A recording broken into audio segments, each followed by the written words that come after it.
Selamat tengah malam. Kita kembali sekali lagi dalam satu lagi sesi Ruangan Misteri jam 12 bersama dengan Hans Ashri. Malam ni saya ada terima satu kisah datangnya daripada Nur Ain katanya daripada Selangor. Ini dia kata nak kongsi cerita yang dialami oleh keluarga beliau sendiri dan katanya ini merupakan kisah tentang rumah peninggalan arwah nenek yang dah kini dah kosong. Dah tiada penghuni lagi katanya setelah kematian arwah nenek dan juga atuk. Kita akan mulakan misteri jam 12 pada malam ini. Katanya, salam Hans, kisah ni berlaku sekitar tahun 2007. Pada masa ni saya masih lagi bersekolah di bangku sekolah rendah. Arwah nenek saya ni pernah dirasuk selama beberapa hari ketika itu dan saya tak pasti ianya perbuatan orang atau perkara yang berlaku secara tidak sengaja. Ada saudara mara yang pada ketika itu kata bahawasanya benda ni datang untuk menumpang. Berdasarkan cerita yang dikongsi oleh makcik dan juga ibu saya ni, iaitu arwah nenek saya ni dirasuk sehingga beliau ni terlantar sakit beberapa hari, tak boleh bangun dan hanya terbaring dalam bilik di tingkat atas di bahagian rumah ni. Bilik ni Hans, antara bilik yang baru dibuat dalam rumah dan juga bilik ni terletak di bahagian agak belakang sedikit dekat dengan kawasan pokok-pokok dekat belakang rumah. Ketika nenek dirasuk ni, beberapa orang pakar datang untuk cuba sembuhkan keadaan nenek tapi tak berhasil. Malahan ada yang datang mengganggu pakar-pakar ini ketika mereka mahu pulang selepas merawat nenek. Ada pakar ni yang mengatakan benda yang merasuk arwah nenek ni duduk elok di bawah tangga di luar rumah, seolah-olah macam orang yang sedang menunggu di situ. Tangga ni terletak di luar rumah, di mana kalau rumah kampung ada tangga ni untuk naik ke anjung rumah lah. Dan makcik saya pernah cakap, benda tu tinggi Hans. Kakinya panjang. Rambutnya pun panjang. Lidahnya juga panjang, terjelir keluar. Keadaan nenek saya ni sembuh secara perlahan-lahan, makan masa hampir 2 minggu. Apa yang menarik di sini Hans? Setelah beberapa tahun selepas kejadian nenek saya ni sakit, pakcik, makcik dan adik saya sendiri ni pernah diganggu ketika tidur dalam bilik di mana nenek pernah tidur. Dan bilik itu merupakan bilik yang di mana nenek pernah dirasuk. Pakcik saya ni katanya pernah ditindih ketika tidur dengan makhluk yang besar. Apabila beliau buka mata, dia ternampak makhluk tu bermata merah, rambut panjang, sedang bertinggi di atas bumbung kayu dalam bilik tersebut. Adik saya ni pula ketika dia tidur pada waktu tengah hari, dia pernah ternampak seorang nenek tua berambut putih berdiri di hujung katil. Dan pada mulanya ni adik saya buat tak indah lah, sambung tidur. Tapi apa yang mengejutkan ni, bila adik saya buka mata, tiba-tiba dia ni merasa ada tangan yang menyelup dan mengusap belakang badannya. Adik pada ketika itu betul punya takut. Dia terus lari keluar dari rumah. Dan kisah makcik saya pula yang terkena dengan gangguan ni, di mana dia sedang tidur melintang betul-betul di depan pintu keluar masuk tersebut.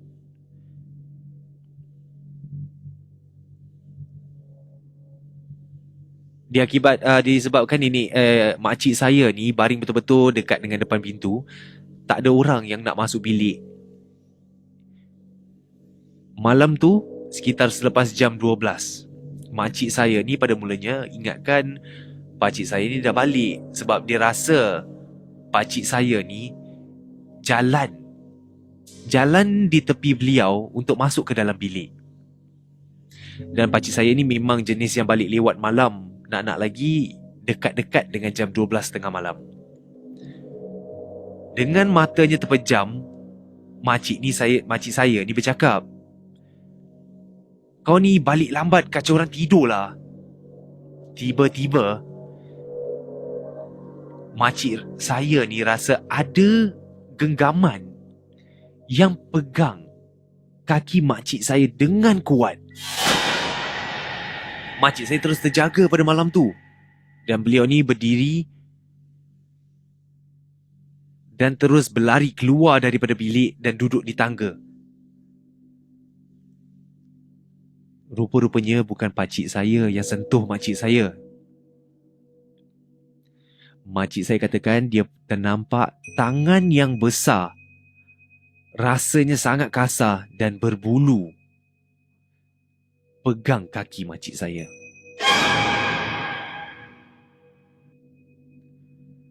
Disebabkan itu, bilik tu sampai sekarang dah tak bertuan. Tak ada orang yang berani lagi nak duduk dalam bilik tu.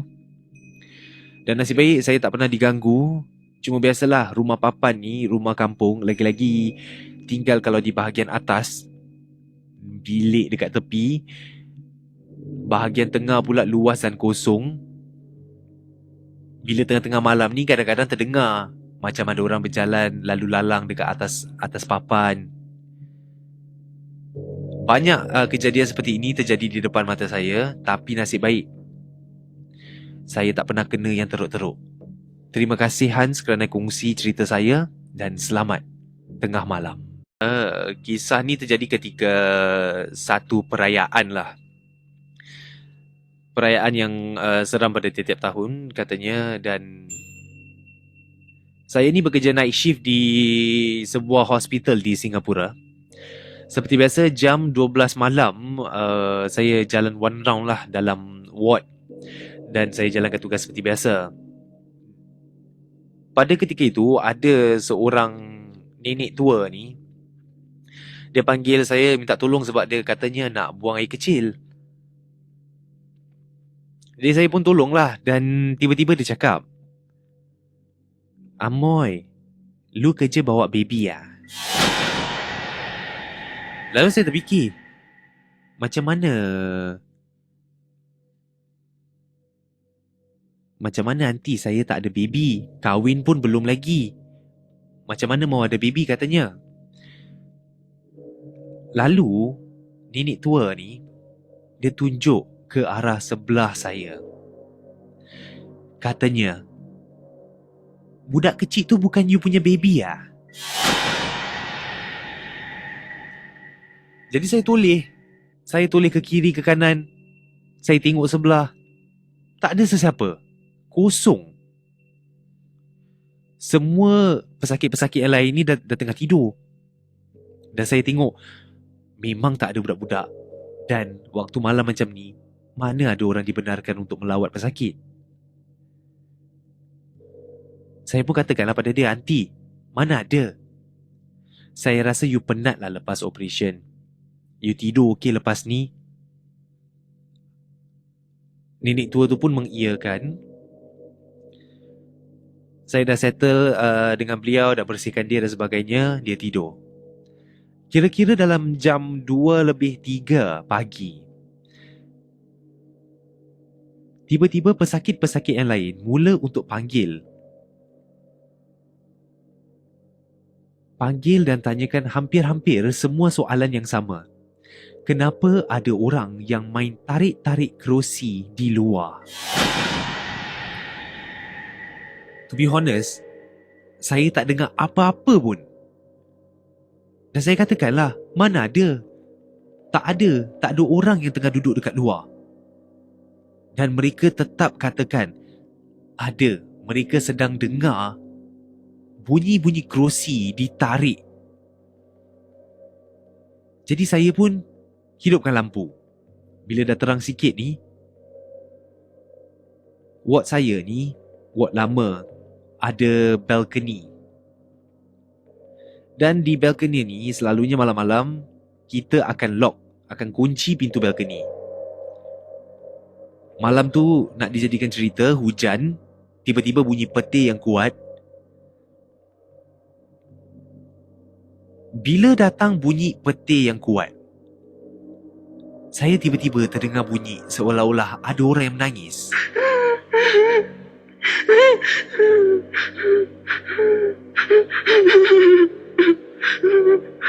Dan awak bayangkan, dalam saya tengah terdengar bunyi orang menangis, pintu balkoni yang kita memang kunci, dengan perlahan-lahan depan mata saya terbuka. Jantung saya berdetak punyalah laju. Saya rasa seram sejuk je malam tu. Saya pun panggil teman saya untuk tutup pintu tu dan kunci. Malam tu juga semua pesakit tak dapat tidur dan saya biarkan lampu dalam ward tu terbuka sehingga esok hari. Dan sejak daripada insiden yang berlaku ni, setiap kali saya kerja malam, saya akan selak langsir yang ada dekat dengan kawasan balkoni, hanya untuk pastikan memang tak ada orang yang duduk dekat luar tu. Ya, itu satu kiriman daripada WhatsApp Ria. Kalau anda ada kisah-kisah menarik ya di tempat tugas anda dan sebagainya, anda boleh kongsi bersama dengan saya di 9786-8464. Jangan ke mana-mana, saya akan kembali sebentar sahaja nanti, okey? Ya, kembali dalam Misteri Jam 12. Saya ingatlah apa yang saya dikongsi dalam Misteri Jam 12 ni, cerita-cerita dan juga perkongsian antara tempat-tempat seram ni. Anggaplah ianya hanya sekadar satu hiburan dan jangan kita terikut-ikut dan jangan kita terpedaya dengan cerita-cerita dan juga kisah yang saya kongsi. Ini saya nak teruskan dengan MJ12 pada malam ini dengan perkongsian tentang sebuah rumah berhantu di Sweden yang diberikan nama The Old Vicarage. Ini merupakan satu rumah. Ini merupakan rumah The Old Vicarage ni terletak di sebuah perkampungan kecil diberikan nama Borch Venet dan dikenali sebagai rumah paling berhantu di Sweden katanya. Mengikut sejarah, rumah ni dibina pada tahun 1876 dan penemuan pertama hantu di situ dilaporkan oleh seorang padri pada tahun 1927, di mana penampakan ini berlaku ketika kejadian di mana padri itu sedang naik ke atap rumah untuk mengambil baju yang beliau basuh. Namun beliau ni mendapati kesemua pakaiannya dah dicabut daripada tempat jemuran. Banyak lagi kejadian yang dilaporkan berlaku di situ, antaranya seperti penampakan lembaga wanita tua berpakaian serba perang dan ada macam-macam bunyi-bunyi aneh yang tak dapat dijelaskan.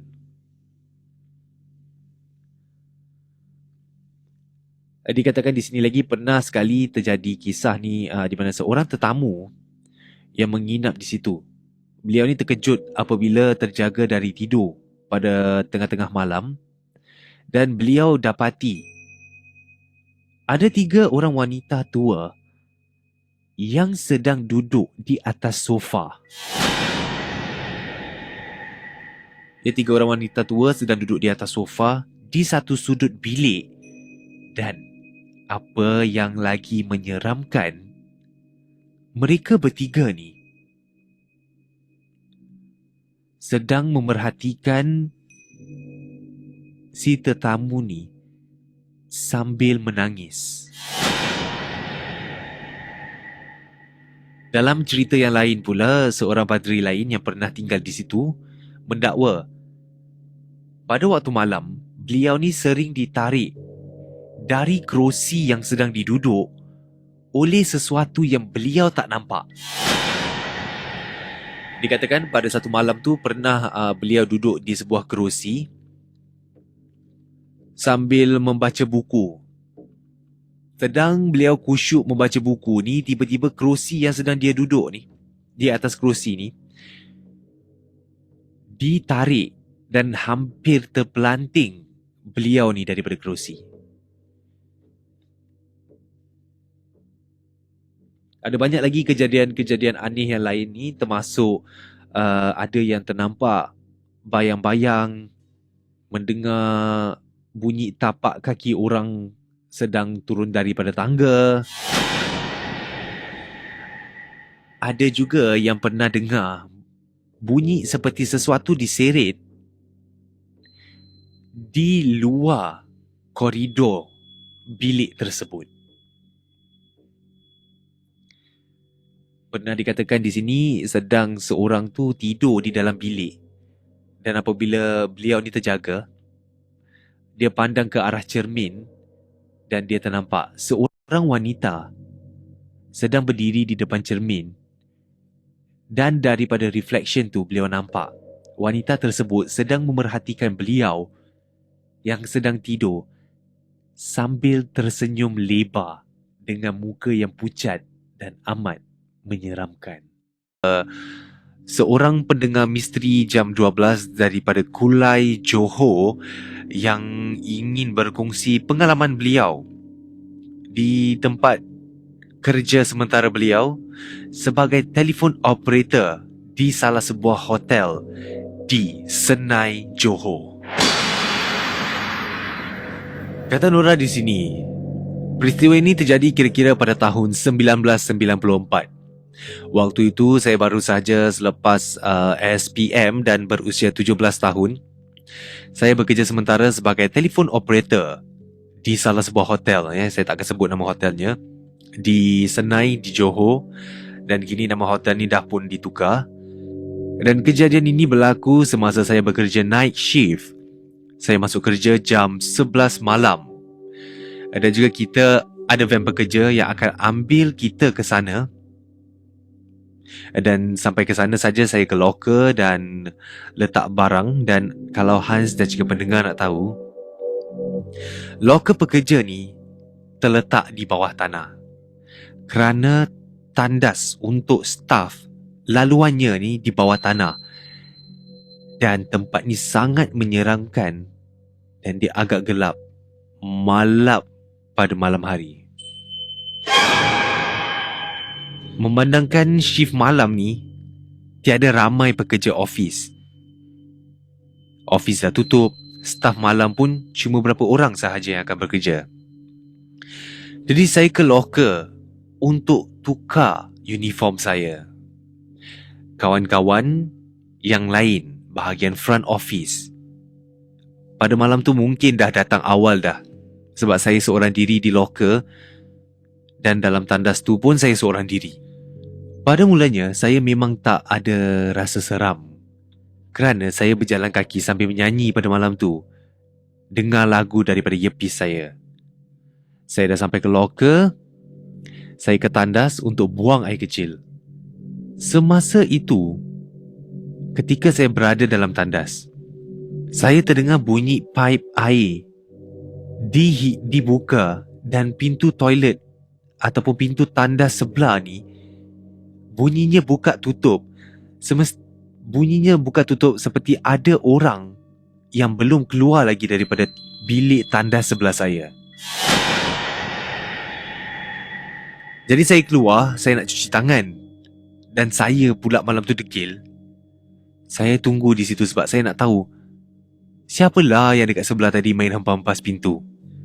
Tiba-tiba saya teringat, waktu dah malam ni, mungkin tak ada orang. Mungkin benda tu tak. Saya terus meremang bulu roma saya dan saya baru terfikir, ini bukan orang tapi gangguan daripada makhluk halus. Saya lari keluar daripada locker. Saya lari sehinggalah ke security guard post. Saya ceritakan pada beliau dan saya minta beliau untuk temankan saya turun kembali ke basement dan ambil barang-barang saya di sana. Dan awak bayangkan Hans, selepas insiden itu, saya dah tak nak lagi bekerja shift malam sebab saya dah fobia dan rasa dah terlalu takut sangat. Sehingga kan, mak ayah saya terpaksa bawa saya untuk pergi jumpa dengan pakcik saya untuk pulihkan rasa takut saya ni. Begitu teruk sekali. Akhirnya saya buat keputusan untuk tidak bekerja di sana. Dan kalau nak tahu, sebelum ni saya ada dengar cerita-cerita dari staf yang lain. Cerita-cerita seram seperti mereka terjumpa dengan perempuan yang kononnya akan semua orang jumpa dengan beliau tiap kali seseorang itu keluar dari kubikel. Dan wanita ini akan selalu menyangkung di atas tempat cuci tangan. Baiklah, selamat tengah malam. Anda bersama dengan Hans Ashri dalam Misteri Jam 12. Dan kita kembali pada malam ini dengan di mana ni saya nak kongsi dengan anda. Antara tempat-tempat seram ataupun bangunan-bangunan seram di Malaysia. Lebih tepat lagi, ini merupakan senarai sekolah berhantu di Malaysia. Secara alami, memang kita tahu ya, setiap tempat pasti ada sejarahnya. Dan yang menjadi tarikan apabila tempat itu pernah mengalami kejadian seram. Salah satu perkara yang sering diceritakan adalah kisah sekolah berhantu yang kerap terjadi di sekolah-sekolah yang dah lama wujud. Kita di Singapura pun ada cerita-cerita tentang sekolah-sekolah yang berhantu. Antaranya yang ingin saya kongsi ini merupakan sekolah berhantu di Malaysia. Yang pertama ini, dibina pada tahun 1816, Penang Free School yang terletak di Green Lane di Georgetown. Ini merupakan sekolah tertua yang menggunakan medium bahasa Inggeris di Asia Tenggara. Ini bermakna sekolah ini sudah wujud lebih daripada 200 tahun di Malaysia dan juga pastinya banyak sejarah yang ada di sekolah ni. Dan cerita-cerita seperti lampu berkelap-kelip, bunyi-bunyian pelik pada waktu malam adalah antara perkara biasa yang berlaku di sekolah ni. Malah ada juga yang dakwa mendengar jeritan seorang wanita lewat pada tengah malam. Pernah dikaitkan cerita wanita ini dengan roh banduan yang disiksa semasa zaman penjajahan Jepun. Dan sekolah yang saya maksudkan tadi itu ialah sekolah Penang Free School. Okey, baiklah. Sekolah seterusnya masih lagi berada di Pulau Pinang. Ini merupakan sekolah yang diberi nama sebagai Sekolah Menengah Chung Ling. Sekolah Chung Ling ni juga terletak di Georgetown. Ini merupakan sekolah menengah untuk pelajar lelaki sahaja. Dan sekolah ini ditubuhkan pada tahun 1923. Histeria dikatakan kerap berlaku di sekolah Chung Ling dan bunyi-bunyi binatang kerap kedengaran di sekolah ini pada waktu malam. Ada pula yang melaporkan penampakan kelibat guru-guru dan juga pelajar-pelajar yang dibunuh dilihat berkeliaran di sekitar sekolah itu juga kerap dilaporkan. Dan sekolah ini diambil alih oleh Angkatan Darat British untuk digunakan sebagai sebuah hospital tentera pada tahun 1941. Okey, sekolah ketiga ni yang ingin saya kongsi merupakan sekolah di Sarawak. di Malaysia, di mana sekolah menengah kebangsaan yang diberikan nama sebagai SMK Serian pernah mengalami kejadian tergempar yang berlaku pada tahun 2008, di mana dalam kejadian tersebut 12 orang pelajar diserang histeria serentak, di mana para pelajar ni kelihatan menjerit tanpa boleh dikawal dan agak berkelakuan aneh. Dikatakan di sini serangan histeria beramai-ramai itu mendatangkan begitu banyak gangguan sehingga kelas terpaksa digantung oleh pihak berkuasa, dan juga pihak sekolah percaya kejadian ini berpunca dari kehadiran makhluk-makhluk halus ke dalam sekolah. Okey, baiklah. Selamat tengah malam para pendengar Misteri Jam 12. Saya ada terima sebuah kiriman satu keratan cerita daripada seorang yang tak berikan nama lah di sini. Dia kata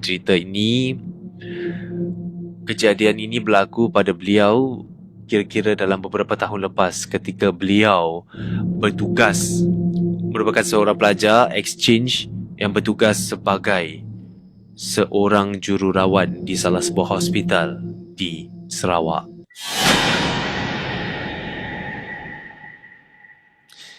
Baiklah, saya akan mulakan kisah ini sekarang.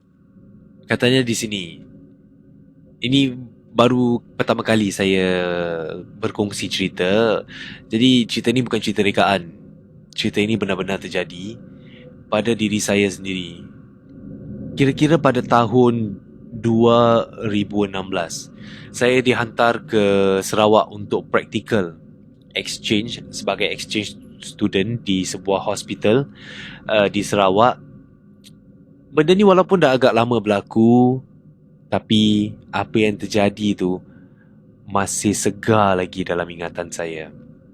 Jadi, nak dipendekkan cerita, kami dibahagikan kepada 3 shift. Shift pagi, shift petang, shift malam. Dan kejadian ini berlaku pada satu malam. Setibanya saya di ward ni, saya ditugaskan malam itu untuk menjaga ward lelaki lah. Teman-teman yang bertugas pada shift petang tu mengganggulah, dia kacau.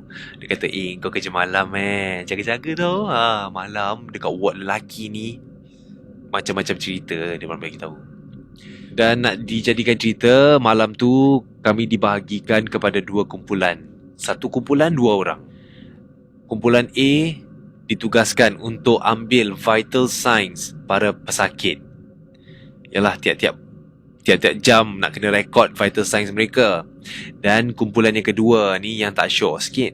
Kumpulan kedua ni ditugaskan untuk mandikan mayat di hospital itu. Saya gembira, saya happy sangat malam tu sebab saya ditugaskan untuk ambil vital signs saja. Jadi apabila nak dijadikan cerita, malam tu kumpulan B yang sedang mandikan mayat sedang sibuk. Jadi supervisor saya memanggil saya untuk bantu beliau untuk uruskan lagi seorang mayat untuk dimandikan dan dihantarkan ke dalam mortuary, bilik simpan mayat. Saya tak tahu nak cakap apa, tapi sebab saya tak nak ada rekod yang teruk dalam student book saya lakukan jugalah kerja tu. Nak tak nak, buat je lah. Saya ikut supervisor ke bilik mayat dan beliau buka peti mayat tu dan menarik keluar seorang mayat lelaki. Ambil stretcher, tarik katil, angkat mayat tu letak atas stretcher dan tolak beliau keluar dari bilik mayat dan nak dihantarkan ke bahagian lain hospital lah. Sedang kami tolak mayat tu untuk pengetahuan ramai hanya ditutup dengan kain. Penutup mayat tu tak ada malam tu. Bila tanya supervisor kata, penutup mayat ni Semalam aku tertinggalkan dekat ward yang kita nak pergi ni. Jadi kita tutup je lah mayat ni dengan kain. Melanggar etika, tapi nak buat apa? Dah terpaksa kan. Jadi jarak bilik mayat hingga ke bilik ataupun bangunan yang kami nak pergi ni, jaraknya lebih kurang dalam 3 bangunan. Jauh sangat perjalanan. Dah lah tengah-tengah malam. Tengah-tengah malam selalunya di ward semuanya lampu ditutup. Sedang saya tolak ni, bila saya nak tolak stretcher dia ni, saya menolak di bahagian kepala.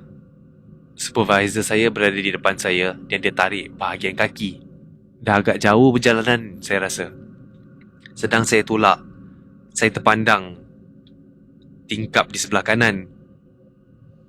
Saya lihatlah di luar, saya ternampak pokok-pokok bunga yang ditanam cantik.